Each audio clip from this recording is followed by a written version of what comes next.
بسم الله الرحمن الرحيم والنازعات غرقا والناشطات نشطا والسابحات سبحا فالسابقات سبقا فالمدبرات امرا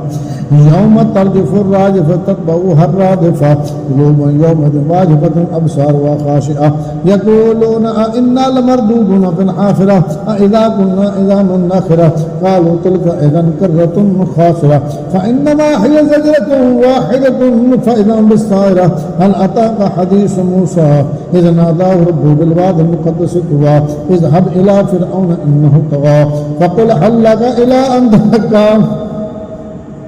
وأهديك إلى ربك فتخشى فأراه الآية الكبرى فكذب وعصى ثم أدبر يسعى فحشر فنادى فقال أنا ربكم الأعلى فأخذه الله نكال الآخرة والأولى إن في ذلك لعبرة لمن يخشى أأنتم أشد خلقا من السماء بناها رفع سمكها فسواها وأغطش ليلها وأخرج ضحاها والأرض بعد ذلك دحاها أخرج منها ماءها ومرعاها والجبال أرساها متاعا لكم ولأنعامكم فإذا جاءت الطامة الكبرى يوم يتذكر الإنسان ما سعى وبرزت الجحيم لمن يرى فأما من طغى وآثر الحياة الدنيا فإن الجحيم هي المأوى وأما من خاف مقام ربه ونهى النفس عن الهوى فإن الجنة هي المأوى يسألونك عن الساعة أيان مرساها فيما أنت من ذكرها إلى ربك منتهاها إنما أنت منذر من يخشاها وأنهم يوم يرونها لم يلبسوا إلا عشية